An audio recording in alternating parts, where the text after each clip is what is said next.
안녕하십니까. 한눈에 알아보는 우리 나무라고 하는 나무도감 책의 저자 박승철입니다. 오늘은 은행나무과의 은행나무. 이 은행나무 중에서도 은행나무의 열매가 땅바닥에 떨어져서 사람들이 밟으면 지독한 악취를 풍기게 됐는데, 그 지독한 악취, 그 악취는 도대체 어디서 나는 악취이고, 그리고 악취의 원인은 무엇인지에 대해서 우선 살펴보고, 그리고 길을 걷다가 보면 가로수들이, 우리나라의 가로수들 중에는 왜 이렇게 은행나무가 많이 심어져 있는지, 가로수로 은행나무를 널리 심어 놓은 이유가 무엇인지에 대해서도 살펴보는 시간을 갖겠습니다.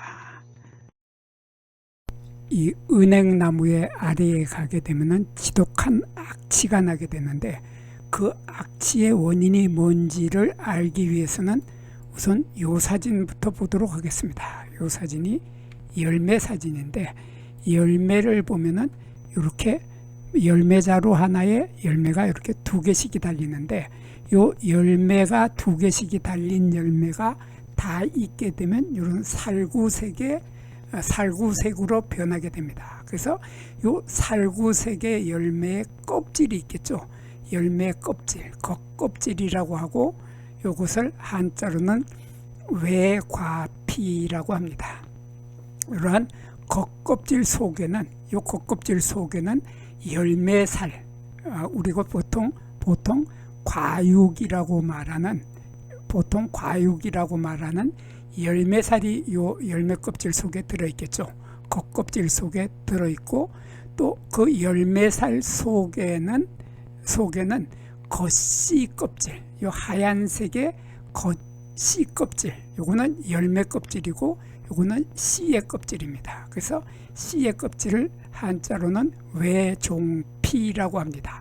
요 종이라고 하는 것은 씨앗이라는 뜻이고, 씨앗의 껍데기를 싸고 있는 껍질이다. 그래서 이것을 겉씨 껍질이라고 합니다. 이 겉씨 껍질을 쪼개 보면은 이렇게 하얀색의, 이런 색의 딱딱한 이러한 겉씨 껍질, 외종피가 있고, 이 외종피 속으로 또 들어가면은 이렇게 이 갈색 부분과 흰색 부분으로 되어 있는 얇은 막질, 종이질처럼 아주 얇은, 종이보다가도 더 얇은 막질로 된 속씨 껍질이 있습니다. 이거는 내종피라고 합니다. 그래서 이것은 외종피, 바깥에 있는 씨앗의 껍질이고, 이것은 안에 있는 씨앗의 껍질이라고 해서 내종피라고 하고, 우리말로는 속씨 껍질이라고 합니다. 이러한 막질의 종이보다가도 더 얇은 막질의 속씨 껍질 속에는 이렇게 우리들이 맛있게 구워서 먹고 맛있게 익혀서 먹는 이런 열매살이 들어있는데, 열매살 아니고 요 배주가 들어있죠. 이러한 요것을, 요 하얀 부분을 우리들은 배젓이라고 합니다. 배젓, 배아가 먹고 사는 젖이다. 그래서 배젓, 한자로는 배유라고 합니다. 배유라고 하고, 우리말로는 배젓이라고 하는데, 이러한 속씨 껍질, 여기 얇은 막질의 속씨 껍질 내종피의 위쪽은 이렇게 갈색이고, 아래쪽은 흰색이라고 하는 이러한 아주 특이한 열매의 구조를 하고 있는 것이 바로 은행나무의 열매입니다. 은행나무의 지독한 악취의 근원지는 은행 열매의 요 겉껍질, 외과피라고 하는 겉껍질 속에 과육이라고 하는 열매살 부분에서 바로 지독한 악취의 냄새가 나게 되는 것입니다. 그래서 이 열매살에 함유된 빌로볼이라고 하는 물질과 은행산이라고 하는 물질이 역한 악취를 일으키게 되는 것이라고 합니다. 이 악취는 사람이 아닌 다른 동물이나 해충으로부터 자기 씨앗을 보호하기 위한 수단의 하나인 것입니다. 그렇게 악취를 뿜어내서 접근을 못하게 하는 거죠. 그래서 은행의 열매에는 온나무에도 들어있는 빌로볼이라고 하는 물질이 들어있기 때문에 냄새뿐만 아니라 이것이 요 속에 있는 열매살 속에 있는 빌로볼이라고 하는 물질이 피부에 닿으면은 가려움증도 일으키게 되고, 그러므로 맨손으로 이것을 잘못 만졌다가는 접촉성 피부염에 걸릴 수도 있다고 하니 아주 조심해서 만져야 합니다. 그래서 이것을 은행의 열매를 만질 때는 고무장갑을 끼고 만져야죠. 당연히 맨손으로 만졌다가는 피부염에 걸려서 고생하게 됩니다.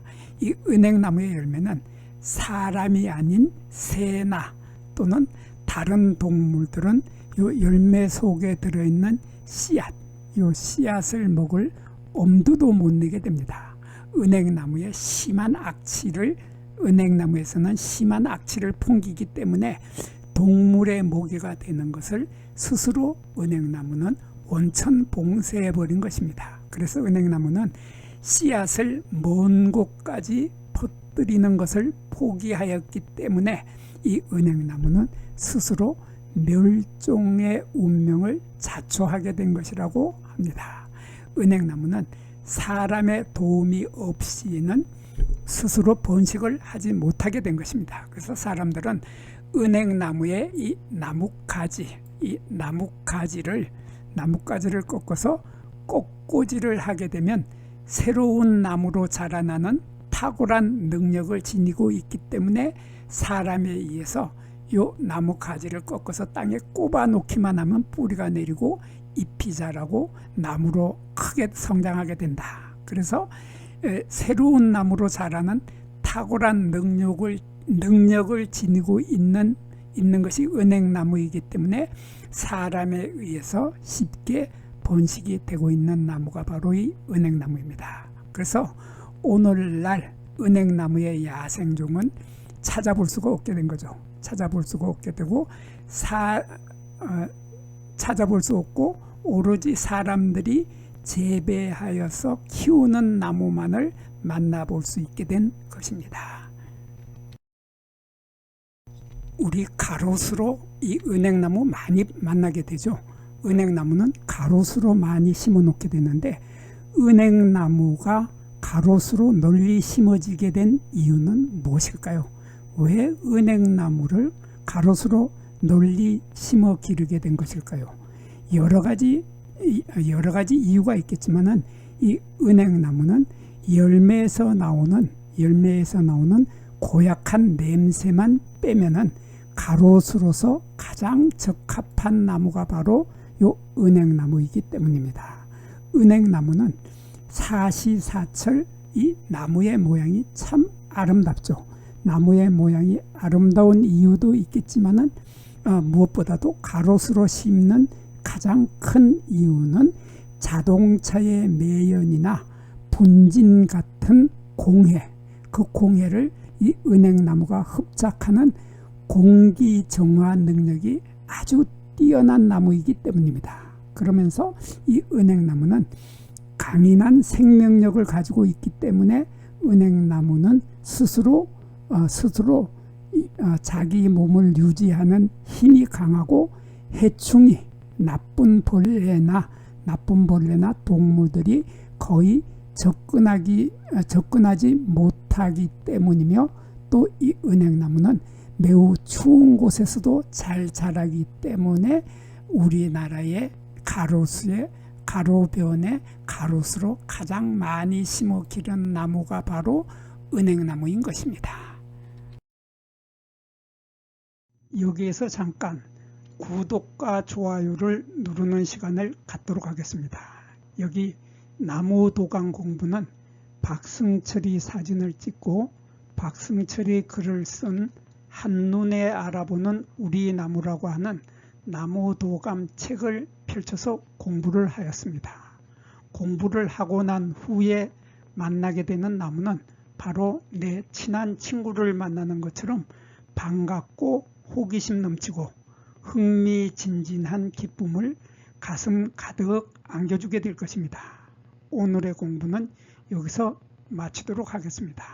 감사합니다.